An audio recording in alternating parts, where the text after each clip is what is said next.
is important. There it isn't is. it? The audio is Yes. active. I can see the little blips going.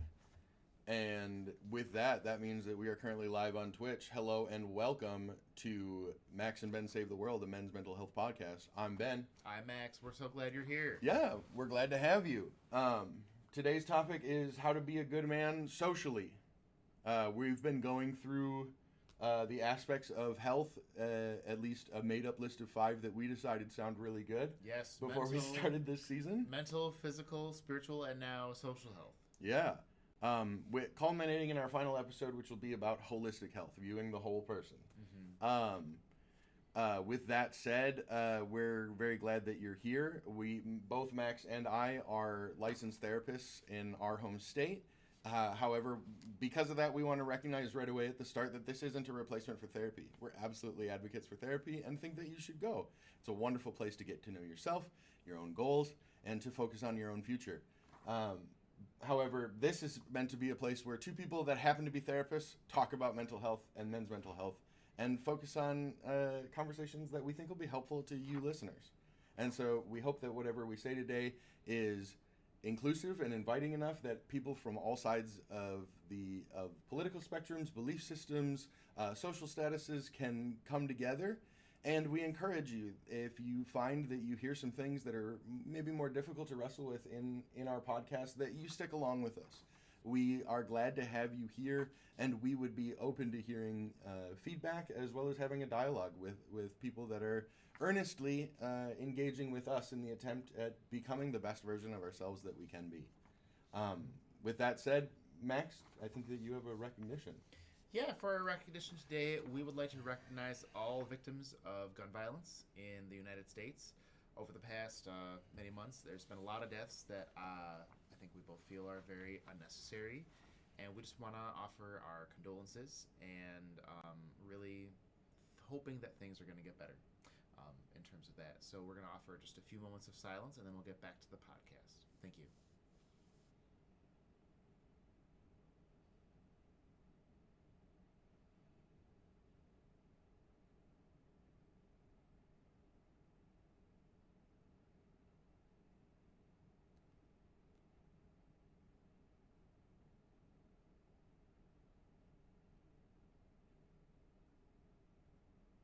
Thank you.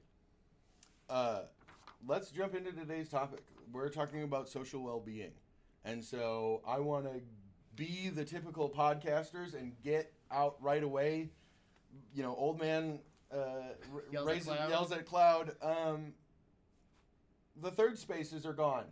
We don't have anywhere to go. But Ben, what's a third space? A third space is a space other than your workplace or your home where you gather socially with other people. Dude, are you saying that your workplace is your first place and your home is your second place? I think that for many Americans, they conceptualize their workplace first and foremost, especially given the fact that many Americans, upon first meeting one another, one of the very first questions that they ask is, what do you do? With the implication being for work. What do you do for work? Yes. Yeah. I think there's been some shifts there, but yeah, there certainly has. So a third place is the other than home and work place that you might go to. Mm-hmm. Third spaces can look like a lot of things, and we'll get into the specifics of those first. But I want to acknowledge right up front at the podcast that if you are somebody that is rolling your eyes at, oh my gosh, these guys are talking about how we don't get together enough, and they're saying we should go to third spaces more, stick with us. I think that by the end of the podcast, hopefully we'll have some conversations that are helpful to you.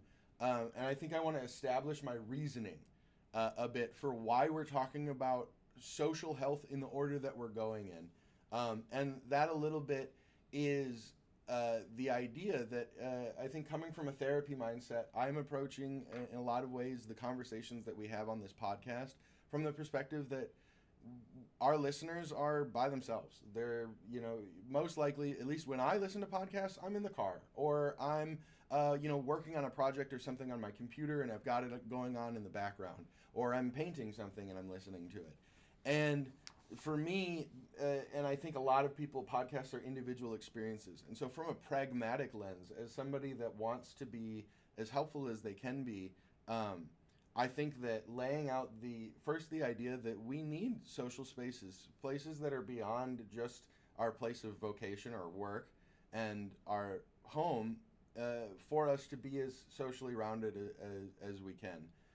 And I would also like to make the argument that we talk so much about how we need third spaces, and so many of these self-help gurus online and things will harp on how you just need to find a group of people that do this thing that you do, and that'll magically fix all of your problems. And that's why I think that another important focus of our conversation today, coming later up, is how to have individual relationships that are deep and meaningful, outside of romantic relationships.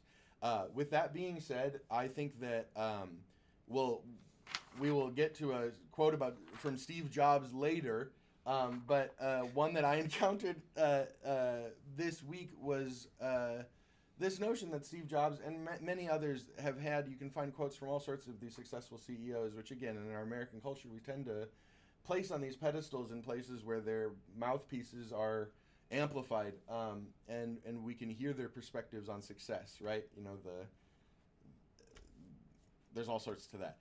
Anyway, one of the things that I found impressive in looking for good quotes for this week's podcast was one from Steve Jobs that really spoke to this idea that everything that we do, everything that we work towards and we innovate on,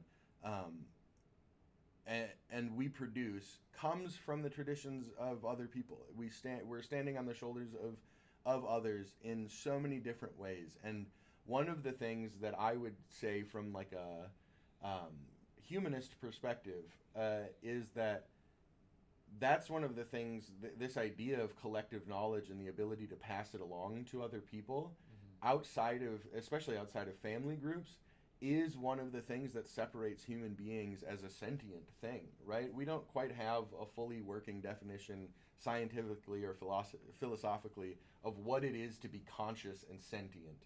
But one of the things that are certainly special, I would say, from my personal perspective, about human beings is the fact that we pass knowledge to one another. And we share in grand projects that are bigger than ourselves, and look across human history to things like the pyramids. Those don't get done by a single guy in his backyard. That took a lot of people, right? Are you sure about that? Yeah, I'm very sure about that. I think going off of what Ben said, also, I have met many people in my career and my lifetime who really define the meaning of life as connection. That is actually the reason they feel, like they're on this earth is, the connection that I have with other people. That's the meaning that I gain. And I think that's pretty profound. Yeah. I think also speaks to the importance of social well-being in your life. Yeah.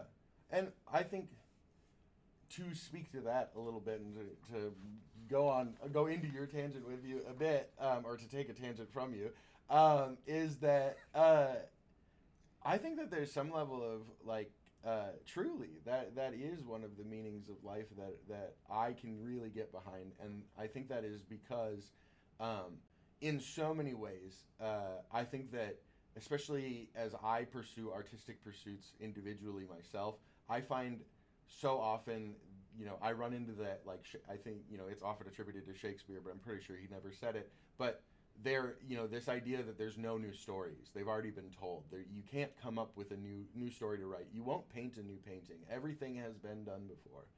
And I think that in a world where that is somewhat true, in a lot of ways, one of the things, you can see in all sorts of ways in your life, whether you're reading literature from, how life was in the 1800s or all the way to today, people have interpersonal connections that are deep and meaningful with one another. They form bonds in family groups and outside of them that cause them to do things that we would consider extraordinary. And I think one of those interesting things is that in a world where, all the stories have already been written, nobody has had the same friendship that you have with the people that you have met. And nobody has the same relationships that you get to have. I've encountered, this way of viewing the world or the universe as human beings being an expression of the universe, conscious of itself and observing itself. And if that is what we are, then how wonderful is it that you got to be the one that gets to experience all of these people that you get to meet in your lifetime. You know, Ben, this is actually bringing me back to our last episode when I talked about the Gaia hypothesis and this idea that the Earth is like one living kind of being, where all the organisms are kind of like together as one weird non-sentient sentience. I mean, what you're saying is very much like this collective, experience of being human. It's foundational to our human experience, and I think it's very Jungian, the collective unconscious, the idea that we're all kind of together, and that matters. But I think that when I think about social well-being, I do think about like the male loneliness, kind of epidemic, and I do think that third places are totally a really good solution for that. But I think that there are so many men and young men, boys today, who just don't feel connected. That there's not really anyone in their life that they feel good about being around. Sometimes I'll look at like school shooters. I know we did our moment of silence earlier, and I will think, wow, this person didn't seem connected at all to anyone or anything in many ways. And that I don't know exactly each shooter's story, right? But I do think that connection is good for a healthy person. And when I see people in therapy, if someone has a really resilient, kind of like social group that they've been friends with for a long time, I think I absolutely tick that in like this is a protective factor. Yeah. People are, going to be taking care of this person. They're going to be checking in on this person. Very simply, like 2 heads are better than 1, or 5 heads are better than 1, at the very least. Yeah, and I think to speak to that across that is one of the strengths of humanity. Some of the oldest records that we have of human remains are of a man that has a leg injury that clearly would have disabled him from being capable of taking in enough, of collecting enough food to survive. And so we can glean from that, anthropologists and paleontologists have gleaned from that as the oldest that we have human bones that we found, we also have evidence that human beings took care of one another, even when somebody wasn't contributing as much to the group as they used to. Well, and that's impressive. Something else that comes to mind is very old human stories, such as the Epic of Gilgamesh. Sure. I mean, I think about Gilgamesh and Enkidu. It's they were rivals, but then they were friends. A really foundational friendship, and that a story about friendship is one of the oldest stories in existence. I mean, I think that means something. Yeah, certainly. All of that said, we think that it'd be important to talk about, like, okay, so say I am somebody that wants to find a group. I think that there's all sorts of advice out there, and there's some level of personal commitment that has to be made of, okay, what is it that you're interested in? What are the things that you enjoy? And there's something also to be said while we're on that vein of, if there's even something that you think could be interesting to you, and that the people there would be interesting to you, I would encourage you to try out that rock climbing group that gets together that you see flyers for at your gym, or check out that the Sunday open shoot at your local archery range, or go see what's going on with hobbyist roboticists at your local makerspace. And speaking, I'm trying to come up with examples that aren't true to my own life, so I'll just rattle off the ones that are true to my own life. Find a group of people to play Magic the Gathering with. Find a group of people to paint little miniatures and push them around on a board, and do that. Ben, if we keep talking about Magic, one day the viewers will demand that we play Magic. Yeah, we'll have to have like a Magic stream or a Magic episode or something like that. Certainly. Maybe we'll have to do that as like a sub-goal or something someday. Here's what I would ask, Ben. Let's say, someone is watching this, they're like, okay, Max and Ben are probably right, 3rd place, pretty cool. I even like Magic the Gathering, but, what do I do when I get there? I'm just very nervous about, going to see other people. What would I do when I get there? Yeah, I think that in situations like this, right, we don't all have the same experiences around what it means to learn how to be in group, right? I think that this is one of the strengths of being in extracurriculars when you're young, right? It's one of those benefits that comes with, like, playing baseball on your elementary school sports team does not hundreds of MLB players create, but it does make a contingent of people that have all taken those first steps in how being in a group works. And so for me, rooted in my own personal experience, I think that I really want to answer that question with the well, just do what you would do your first day on a new team, right? But not everybody has had that experience. And so I think that a more rudimentary way of approaching it is recognizing that fear, right? I think that one of the things that our society does, especially to men, is tells them that negative emotions are meant to be tossed away. They're meant to be not felt. You're supposed to ignore them, rub some dirt in it, push them down, or it's if there is enough social justification, you're allowed to let them out in an extremely large way, and there's no in between. And I think that actually, if we're being our healthiest self, is allowing ourselves to feel that emotion on the car ride over to that new thing. Say I've never done, and I'm going to use Magic the Gathering as an example so it's easier for me to say all of this without having to think about the metaphor. But say I don't have a group of people to play this game that I just got into and I'm interested in. I don't have a group of people to play that with. And so what am I going to do? At my local game store, I see that every Friday they go and play. Mm-hmm. And so I think that being an emotionally responsive person and being responsible with our emotions as a man, right? Feel that emotion in the car ride over. Feel it in the parking lot. Feel it as you walk through the doors. Recognize that that is what it is, that you're feeling anxiety, you're feeling fear, right, of social rejection, you're feeling fear of lack of competence, which results in social rejection, right?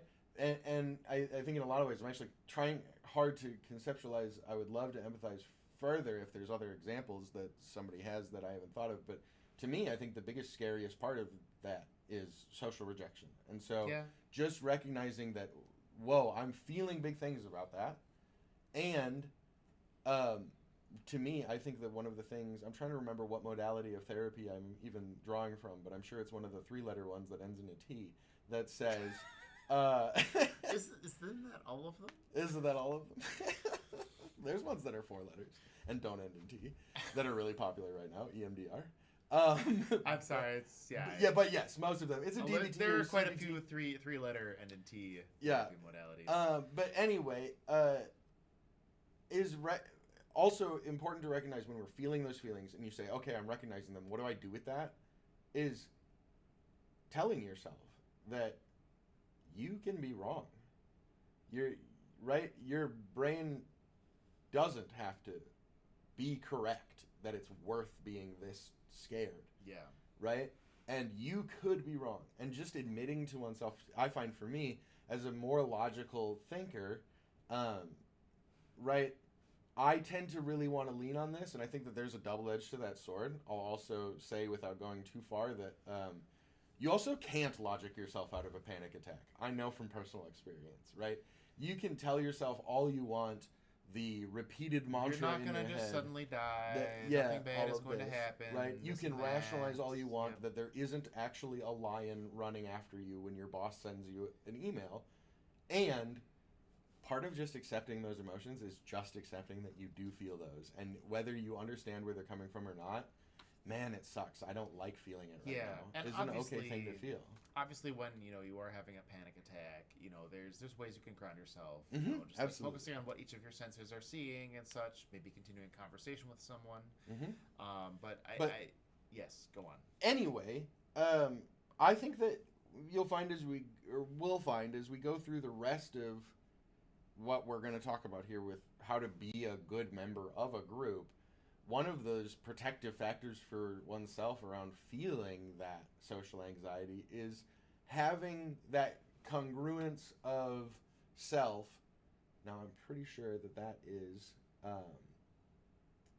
Viktor Frankl talked about being the authentic self. Right? I thought that was Rogers. Really?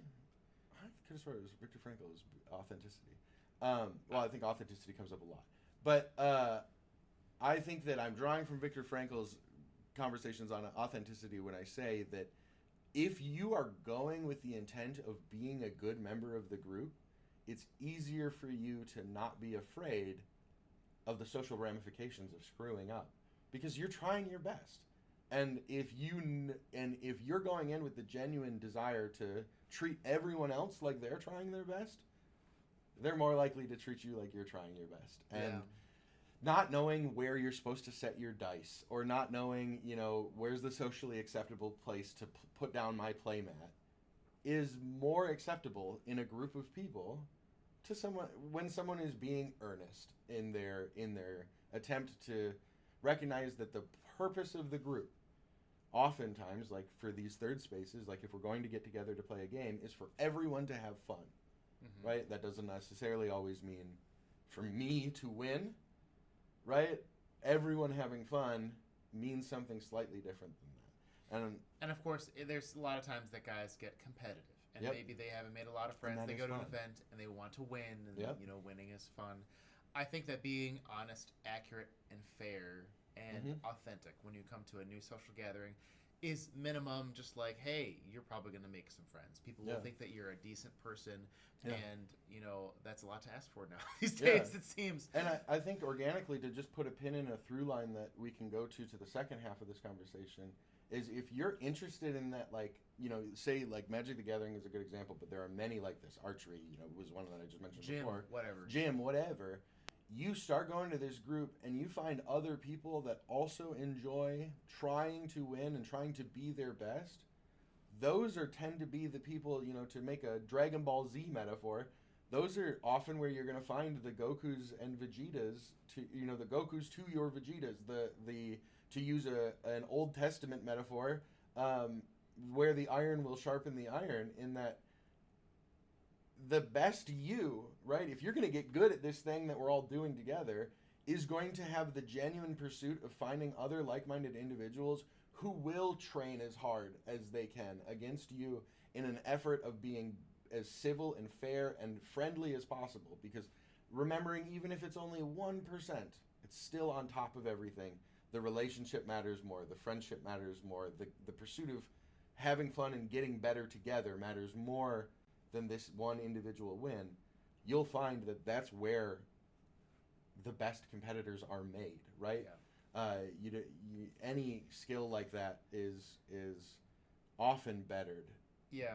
By having rivals in a group, friendly rivals. Yes. The Gary Oak to your Ash Ketchum. Not that we're not rivals in Magic at all. Yeah, right. Max in plays no white, way. Ben plays black. Nothing like that. Nothing like that. Opposite color pairings. I will say that there is a lot of research that shows that men define friendships through shared activities. Yes. And so if you're looking for bros for whatever reason, whatever thing, if you're finding something to do with them, you're probably in a pretty good place. I will say that as someone who definitely has some social anxiety, a lot of times when I'm in a new situation, what I struggle with most is what am I going to do when I get there? Like, what's the script? What is the script of how do I get there? And even if I go to a Magic event, what am I doing? Mm-hmm. And so, if you're really struggling with how do I even interact with the large group, I would say, choose a more structured event where, you go into, a Magic event, you check in, you say, hey, I'm going to, do this, and then you just go meet each of your opponents, you play each of your games, you're a friendly, kind person to each of them, maybe you get someone's number, and you're friends with them later.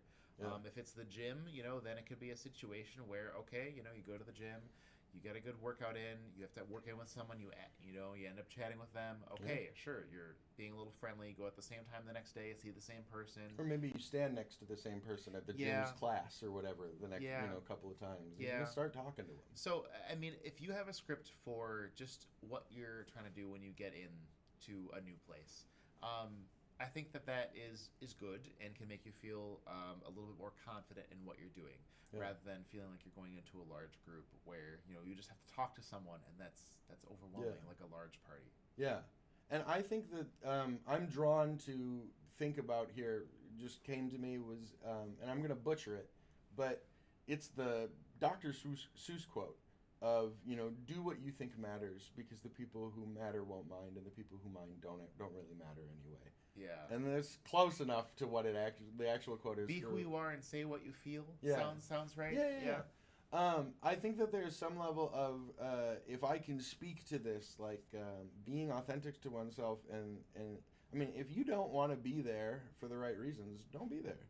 But if you're trying to go make new friends and to engage in a new activity that you enjoy and all of those things, and you just be your authentic self, other people that are doing the same thing will notice you, and you'll notice them, and you'll gravitate to each other organically.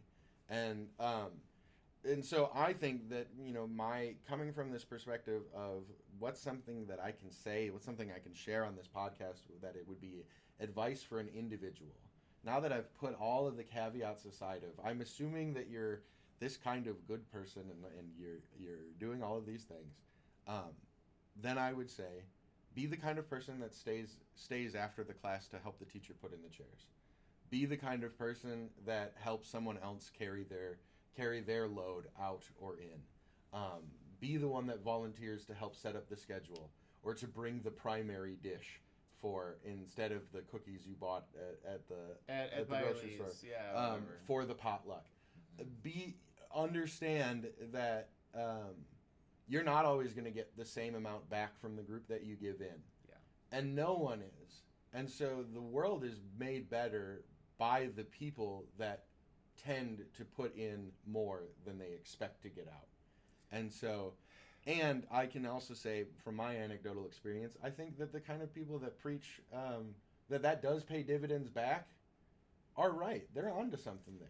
Yeah, and I will say I really like what you said about the almost like the keeping score thing, where if you get stuck in, well, this person didn't text me first, I'm always texting them first. I mean, you don't know exactly what's going on in their life. It's messy, and if you want a relationship with them, yeah, you should text them, and maybe you're the leader in that relationship because you end up doing that. And yeah, you know, it might not feel the best sometimes, but again, kind of like what Ben said, the world is sort of designed for people who, you know, give a little bit more than they get. Though there are definitely people who get more than they give. Yeah, and I think that the things that we can control individually are whether or not we want to continue to contribute to those people, or do we want to take our community and do what we can within our own means to make it look as best as we can. Yeah. So we just wrote down, like, you know, things like you know, demonstrating kindness, being accurate, honest, and fair in your social gatherings. You know, I think that it's the pedantic person in me doesn't want to label anybody as this paragon of a man that you should be, right? It's okay to have, you know, someone you look up to. Yeah, but to say that someone is perfect is probably not accurate. Yeah, but I think that we all can think of men that we've encountered in our lives, whether it's within our own family groups, or whether they were a teacher or a coach or just a guy that, you know, is socially involved in the thing that you're doing. We can all think of guys that we have encountered that held the group together. The kinds of people that we all know had the best interest of everybody there in mind. And I think that for me, when you had said before, you know, you wonder with what am I going to do when I get there? What's the script? I think the easiest way, I think in that way a lot too. I think a lot of us do. And the inner communications major in me from my undergraduate is jumping at the, like, oh, script theory is it's a whole thing. But this idea that we participate in scripts, I think, is so helpful often to conceptualize. For me, when I'm feeling that way, one of the things that I do is recognize that I'm putting on the script of being that person.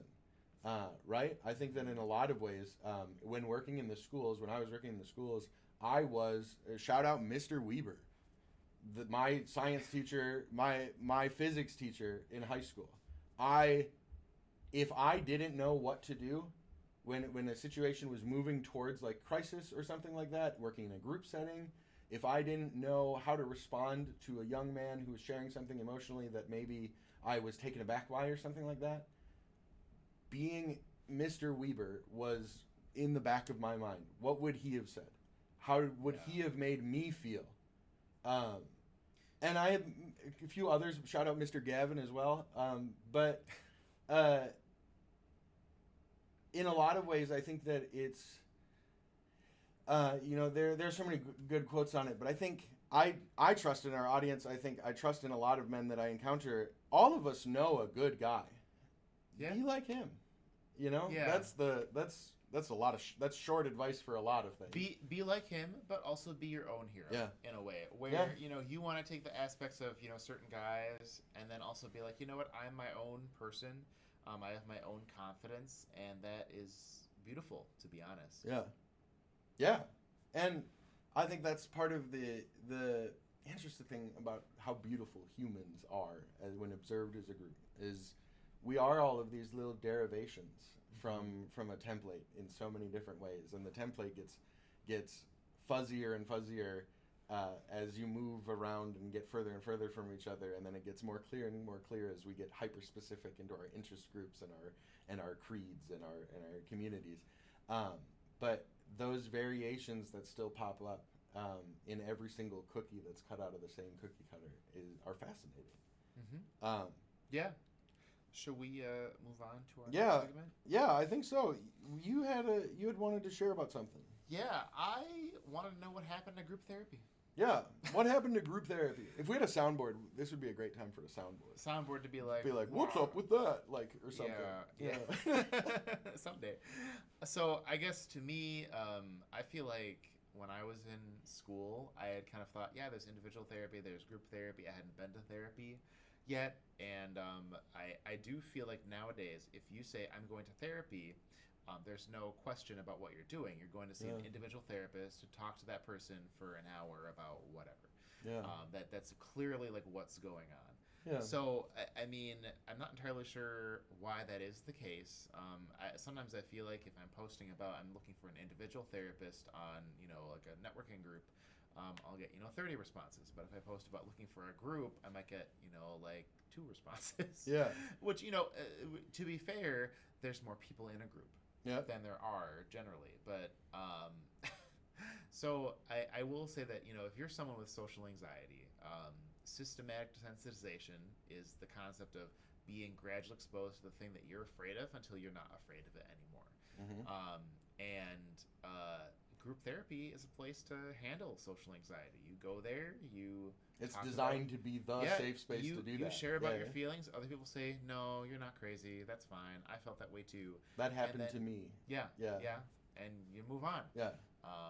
But it feels like nowadays there's so much individual therapy that group therapy just doesn't seem to be happening, which is somewhat confusing to me. At least not in the ways that it used to be, or at least my education informed me that it used to be done. And I think that there's a lot of factors. It's a multifaceted thing. Mm-hmm. And one of my first darts on the board is for answering what happened to it is COVID. I think we had a pandemic that forced everybody to be more isolationist individually in their behaviors. And when I think about COVID, I think about the Great Depression. And I think about that because I grew up my entire childhood. I had grandparents that had lived through the Great Depression. And in so many subtle ways, throughout my life and being very involved with, especially with my grandmother, so many of her behaviors were explained either by herself or by other people when she wasn't in the room as holdovers or remnants from her having lived through the Great Depression, particularly around cooking food, how much to have for everybody, and worries about finances that she had. Mm-hmm. And that there were so many little ways in life that explained entirely seemingly unrelated things, like why does grandma hide Snickers bars in all of the furniture of her house as her mind is also declining? Well, she's hoarding food. She's lived through intense food scarcity before. And I think about that so much in the context of COVID as one of these things that collectively we as a society all lived through. and I can give you one right now. Everybody interacts with toilet paper differently than they did before 2019, and nobody's buying more of it. No, it's not like that inelastic demand really changed all of that much, right? But without the events of COVID, right? People wouldn't have thought about the People don't toilet think paper shortage. people don't think about and toilet this paper and that. shortage, right? It's one of these immutable things that we all as a culture went through, and certainly changed minor behaviors around us. I mean, look at the way it accelerated technology use around Zoom, Twitch, the live video conferencing enabling things, and then the whole movement of work from home, and all of these things happened. And to me, I think it's inescapable that the idea of group therapy was certainly impacted by just the overall convenience of being able to meet with your therapist without even leaving your house over video conferencing. Yeah. Changes the dynamic in the landscape. But I don't think that's the only thing that should go on the board. The next thing that I would throw at the board there is from my anecdotal personal experience of having worked in several different levels of care, from day treatment, outpatient programs to intensive inpatient programs, and as well at a homeless shelter for a while, was the most experience that I got in leading groups and seeing group therapy done.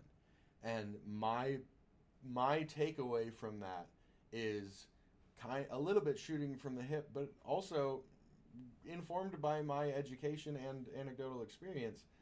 It seems like in a lot of ways our field as therapists has really turned group therapy into this thing that is useful in institutionalized settings. But isn't And you're something not that seeing someone it as would go often to somewhere else. a private practice? Exactly. Otherwise. Yeah. And I also think that there's a piece of like the financial pressures on the industry too, that group therapy might be a little bit more intensive to recruit patients, to retain patients, to maintain scheduling, and there's insurance reimbursement rate pieces. There's just a lot of, which is already a headache for individual therapy for private practice therapists and institutions, but then group therapy is its own different beast when it comes to the all that financial stuff. aspects. Yeah. And so that's a barrier, that's another dart on the board of therapists have that barrier, as well as if you're seeing a decline in groups being run, right, that means that there's also a decline in the availability for new incoming therapists to get the experience to do that, to feel confident enough to then go off to their private practice and start a group. Yeah. Right? And so I think that it's a multifaceted answer that's just unsatisfying, but overall it does seem like we're doing group therapy less and differently than we used to. And I think that if we were doing more consistently group therapy for people who are experiencing things like social anxiety, and if individual therapists were doing an assessment and said, I have social anxiety, this client, and they'd be like, okay, great, I'm going to send you to group therapy. You're not staying here. It's better for you. We might be seeing a little bit better results. Yeah. And I do think that I wish clinicians would not shy away from group therapy so much. I wish that some of these, barriers in the way were taken away. But I also think that there are groups out there, and every once in a while I'm hearing about them, and I'm like, wow, this person's doing group intervention. I'm feeling that's awesome that they're doing that, and I'm really hoping that people can find them. So I think that you can definitely look for groups also in psychology today. But I really just wanted to bring up this topic because I do feel like when we talk about therapy, there is an assumption that it's individual. And I feel like, when we even talked about, at the beginning of our show, like, this is not therapy, go find a therapist. Psychology is where you find a therapist. It's very much like, hey, you're going for individual services. Yeah. Well, maybe someone is needing group services. To be somewhat fair as well to ourselves and to acknowledge the general flow of a patient's experience through mental health care, my understanding of Irving Yalom's prescribed best practices for running a group involve the therapist individually vetting each member before forming a group. And so that doesn't necessarily mean that your group therapist has to be a therapist that you have seen for months and months or years. But it does mean that they probably have to see you at least one time individually to make sure that you're a right fit for the group and that the group is a right fit for you. Yeah. I think is a better way of saying that, actually, more often than not. Well, I think that is absolutely an issue that Yalom talks about in his theory and practice of group psychotherapy, is making sure that you're doing an interview with all group participants beforehand and just assessing what is going on with them, making sure that what they're going to get from the group is what they're looking for, and that the group that you're trying to run is an appropriate fit for them. Yeah. So with that said, group therapy is perhaps not as populous as it was previously, but still something that we acknowledge is incredibly helpful, and maybe even I would go so far as to personally say maybe something that we hopefully see more of in the future. Yeah. And certainly not a complete replacement for third space or for individual relationships, right? We've talked about individual therapy, we've talked about group therapy, we've talked about group social settings, but to be a socially healthy man, I would argue, I'm going to come from the space I'm arguing, you should have close interpersonal friendships. I don't think that I don't have in mind like a magic number of how many good friends that you should have. I think that many of us know the answer, just in whether or not do you know whether or not you have enough, or too many. Well, right? I think I would say, is there someone that you can call if you're having a hard time? Yeah. Is the question that I would want to ask, and if that one person isn't available, who else do you call? Yeah. It's kind of a good question, Yeah. I think, to try and address here. I think if we're moving on to the next Yeah, segment, I think so. You can... If that's all right. Yeah, of course. You can build those relationships at a third place where you meet someone there, you become friends with them, and then you're kind of in the group, and eventually you may find pieces of like group chats. Maybe they're in a group chat, maybe you go hang out with their friends, maybe there's a few people at your gym who always are on like the bench presses on the same time. I don't know what exactly your gym is gonna be like, but there's a lot of different ways I think that you can get into more close friendships. I do think that a lot of people have like superficial friendships where they just enjoy like doing something together, and they never address like the more difficult parts of their life. And I do think that to be emotionally healthy, you just need to be able to talk about the more difficult things when you need to. I think that in your heart when you need to do that. Yeah, and I think the thing for me is, trying to conceptualize, the men that we're talking to as well. I want to acknowledge those that might be thinking, when I say you need somebody that, no matter what the activity is, but you need friends that you can just, the two of you, go fishing together. Or, right, you still need those things. In fact, based on the data, as we mentioned before, men tend to form relationships by engaging in shared activity. So, let's doing the example of fishing. Say you find a fishing club because you want to get into fishing, but you were never taught how, and so you find a group of people that fish together. And now, this is where I think a lot of online self-help gurus and whatnot will tell you just go find a third space, and then they stop there.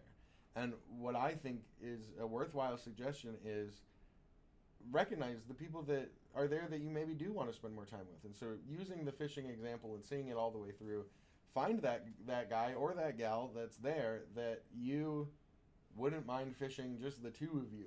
Go get some more practice before the next, fishing tournament that you're all engaging in or whatever it is. Yeah. And that ends up resulting in the relationship where I think that it can sound scary to some guys that I might sound like we're saying you should go have a deep conversation every single time you're out on the lake. I don't think that. I think that if you're just having a moment where you're having a memory with each other of this one time that you were fishing and then someone fell in the lake, you can joke about that. There's but a lot of things. To me, it's the availability. I think it's so easy within our culture and within our society to set up our schedules and our lives, especially without this third space. We lose this availability of if something does come up in my life that I don't understand how I feel about it or I need to talk it out. Do I have somebody that I can talk it out with? And do I have a space where I know I'll have their attention? And is that person not my romantic partner? And is that person not my romantic partner? Because And- yes, obviously you want to have a good romantic relationship, and we And- talked about that. But Good kinship relationships as well. I would say, as somebody that feels like they have a pretty good relationship with their siblings, and sometimes it's been stronger and sometimes it's been weaker, right? A brother, many of us that are listening or here are brothers, but a brother isn't always the same as a friend that you didn't grow up with.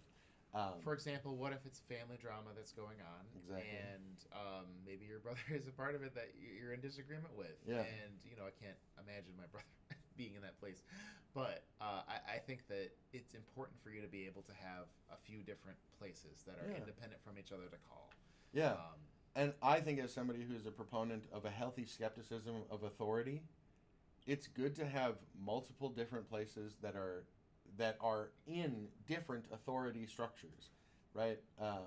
Your siblings are in an authority structure familially with you, right? Your coworkers, right? Maybe you have a coworker, right? Because we haven't really touched on it that much, but you can become a good, close personal friend with someone at work. what? We're doing that. Well, Right. we did do that. We did do that. And that person will have a different hierarchy of authorities that they're involved in that will inform the kind of counsel and advice that they can give you that would be different than a brother. Both of them are valuable, Yeah. right?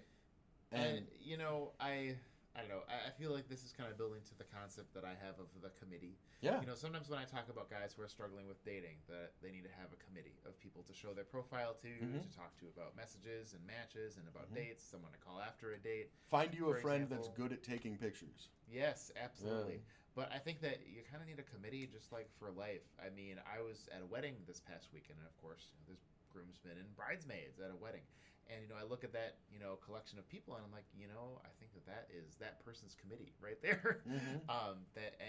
To have a healthy committee means that you're probably going to be able to, get whatever it is that you want, whether it is starting a business, find a romantic partner, or do anything like that.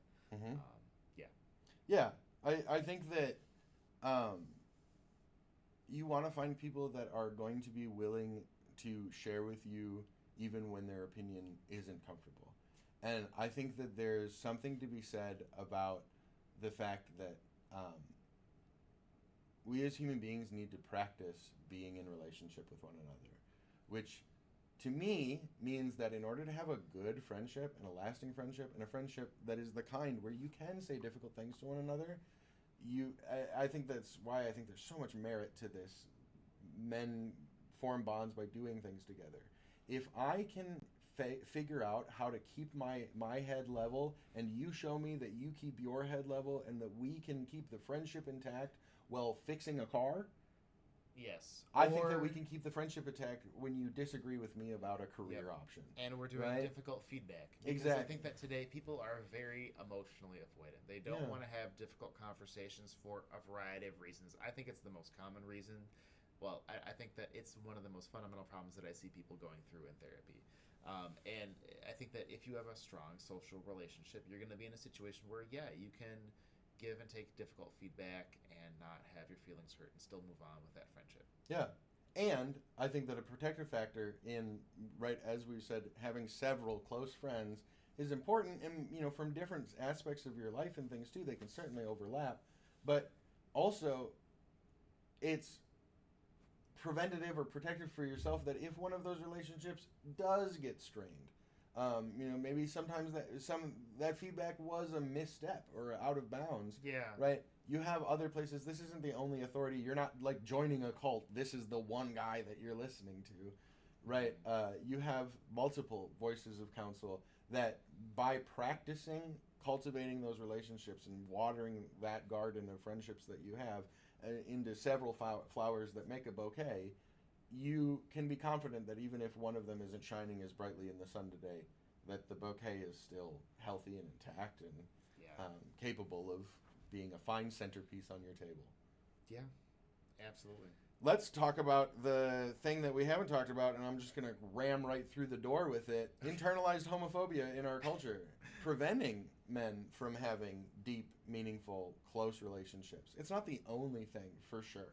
But I would put forward the argument that, in particular, speaking as a millennial man that was raised by boomers, I think there's a lot intergenerationally here of generations of men that maybe grew up with emotionally unavailable or emotionally uneducated or emotionally damaged by things like war, fathers that then is met with this, so they don't know what to do when they have a confusing thought or they have an emotion that is difficult, and you combine that with a pervasive culture of homophobia, of xenophobia together, you end up with this lack of conversation across our cultural zeitgeist for decades at this point about what male friendships are and what they look like, because there's so many people with that fear of social rejection. If you come out and say, yeah, I want to have friendships that are as deep and as powerful and as goofy and silly, as a romantic relationship. Or the example I was going to go with is I think I've met a lot of people that say they don't have friends like they used to when they were a kid growing up, when they were, in elementary school or middle school or high school. Well, I think that's because gendered behavior. Yeah. I don't know. I think that as guys get older, there's a drive to be more independent, and that somehow if you are not completely self-reliant, that you're weak in some way, or gay, dare I say. And I do think that internalized homophobia is this idea that you're worried about being seen as gay. And that, if that happens, God forbid, like, it's almost like if you tell another guy about your feelings, somehow you've, given him a sexual favor. And no, that's not real. Yeah. That's just or not real. Somehow you're in danger of, right? And I think it comes from all of these places, right? It's misinformation around homosexuality that, like, so there's this, like, underlying, there's this snake underneath the table, essentially, of this myth that has gone unchallenged for a long time and is getting challenged a lot more recently, that you could become gay, right? That you could just be made gay by doing effeminate things or by talking to men about feelings, because that's the only thing. But then this results in women being pissed off at guys because they're the only people who listen to men's feelings, and then they're like, God damn it. And I think, one of the things that I'm thinking of is, like, for the people that might say, well, I don't know how much our culture really is anti-gay. Look at how much progress that the LGBTQ community this isn't even about being anti-gay. Yeah. This is about men who are just in their life. They are just going about their life, and they can't make friends because they're like, well, if I talk to that guy in the sauna, he's shirtless, so I'll be gay. Yeah. That's what we're talking about. Yeah, exactly. And I'm saying, coming from the perspective of, I remember being a young man and how controversial it was when we were having conflict in the Middle East, that our president, George Bush, the younger one, was holding hands with and physically touching, an Arab man, and that made the national news. That by him engaging in that culture's understood and appreciated, right? In many Arab cultures, it's totally normal for platonic heterosexual men to hold each other's hands, put their arms around each other's shoulders, and kiss each other on the cheek when greeting, when walking through the park, things like that. That's what you're even supposed to do. Yeah. In fact, if the president at the time did not do those things, he probably would have got a worse deal, because he would have been seen as very impolite. But I remember the culture warriors of the time on the 5 o'clock evening news clutching their pearls at this, this guy who had worked so long to create this image of himself as a Texas rancher, would be so effeminate in all of these ways. And I remember being a confused young man that was like, but I was probably 8. I put my arm around my friend's shoulder when we are on the playground,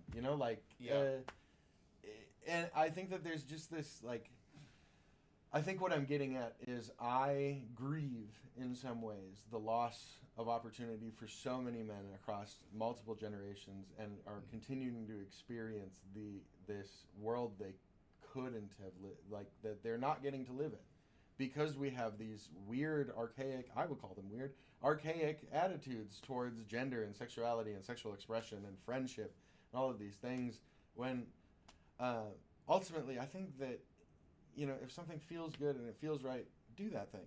Be your authentic, genuine self. Yeah. Hug your friends. Love them. Tell them that you love them. That's okay. Yeah. You can be that guy. That's normal. I think that it's sad that I even feel the need to share that because I know that there are people out there that haven't heard that message. Well, I think that some people don't even think about it. They're just Yeah. like, no, it's weird to talk to a dude in the sauna. That's Yeah. the only thing that they can think of. Mm-hmm. And I mean, I guess, like, you know, as someone who is bisexual, like, obviously it's okay to like dudes if that is the case. And also, if you don't like dudes, you gotta have dude friends because sometimes I mean, I can't imagine not having other men to be around to do things that I don't know. I think for me, one of the biggest things is I don't always, not every day, do I wake up and say, "Wow, I want to be a better person than I was." But I feel as though I reap the benefits of enjoying a life where I have surrounded myself with close interpersonal friendships with people that I stand to learn a lot from repeatedly, and I hope that they gain the benefit of my presence that in the same ways that they benefit me, and that we all make each other better. We all look out for one another, and we all deeply care about the success as defined by each other, of each other. Yeah. I think that I do, Ben. Yeah, exactly. I mean, thank you. I'm glad that you feel the benefit of that because I deeply feel the benefit of extending that. I suppose that's why we're here. I suppose that's why we're here. And speaking of why we're here, perhaps that's a good way to segue to our ending quote. Yeah. I want to leave us before we get to our conclusions about the conversation with a quote from Steve Jobs, which is I alluded to as we started our conversation today. But I'm just going to read this email that he sent. I've seen a few memes. I'm not sure this was actually sent from an iPhone, but the first way I saw this was in email format sent from iPhone at the bottom, and I thought that was interesting. Steve Jobs wrote in an email before stepping down from his company while he was battling cancer, "I didn't invent the language or mathematics I used. I make little of my own food and none of my own clothes. Everything I do depends on other members of our species and the shoulders that we stand on. And a lot of us want to contribute something back to our species and add to something to the flow. It's about trying to express something in the only way that most of us know how, because we can't write Bob Dylan songs or Tom Stoppard plays. We try to use the talents we do have to express our deep feelings, to show our appreciation of all the contributions that came before us, and to add something to that flow. That is what has driven me." You know, I'm really left with a sense of how we need to work together as a species and as men just to make things happen. And I think that it can be very difficult to work with other people. I think that even I will get tired of working with other people on certain things. You really want to do things a certain way. But I think that when people come together, that's when truly great things happen. Yeah, we have, you know, individual people who've done really good things, but if people work together, I don't know. I think that that is when good things happen. And that's why I think that you need friends. That's why I need friends. Yeah. I think that one of the things that I think about when I read that is I'm reminded of one of the things that helped me especially when I was working in the schools, keep in perspective what the meaning was and what I was there for. And that is to me, in put into my own words, is I don't think that I'm gonna cure cancer in this lifetime, and I don't know that I've met the person that will cure cancer in this lifetime, but maybe by doing some of the things that I do, like teaching kids how to fish at a local